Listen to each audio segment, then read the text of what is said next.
కాళోజీ గారి 110వ జయంతిని పురస్కరించుకొని యావత్ తెలంగాణ రాష్ట్రమే కాకుండా దేశవ్యాప్తంగా కూడా వారి అభిమానులు కవులు కళాకారులు వారికి నివాళులు అర్పిస్తున్న సందర్భంలో బీఆర్ఎస్ భవన్లో కూడా మరి పెద్ద ఎత్తున మరి కవులు కళాకారులతో పాటు బీఆర్ఎస్ పార్టీ నాయకులు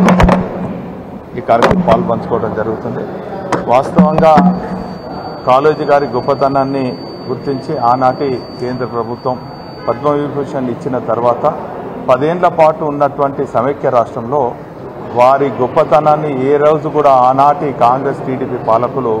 వారిని స్మరించలేదు. కానీ తెలంగాణ రాష్ట్రం ఏర్పడిన తర్వాత మరి వారి గొప్పతనాన్ని వారి ఔన్నత్యాన్ని వారి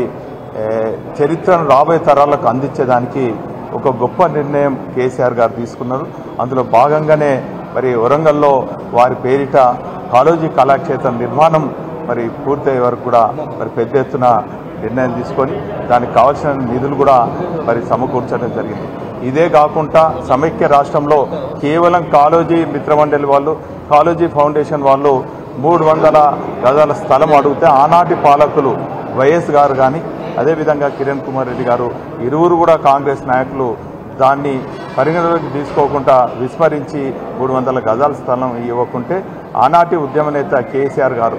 1-2 సంవత్సరాల్లో తెలంగాణ వస్తుంది, మరి వారి చరిత్రను చాటే విధంగా 300 గజాలు కాదు 3000 గజాల్లో నిర్మాణం చేసుకుంటామని చెప్పి 100 రోజులు సీఎం పదవి చేపట్టిన తర్వాత వరంగల్కి నేరుగా వచ్చి కాళోజీ కుటుంబానికి ధైర్యం ఇచ్చి అన్ని రకాలుగా వారికి ఆర్థిక సాయం చేయటమే కాకుండా వారి పేరిట కాళోజీ హెల్త్ యూనివర్సిటీని కూడా ప్రకటించి మరి కాళోజీ కళాక్షేత్రమే కాకుండా మరి కౌల కళాకారులకు మరి సాహిత్యవేత్తలకు మరి ఆ రోజు సత్కరించడం జరిగింది. ప్రతి ఏటా కూడా వారి పేరిట అవార్డ్స్ కూడా ఇవ్వటం మరి తెలంగాణ రాష్ట్రంలో గౌరవం దక్కే విధంగా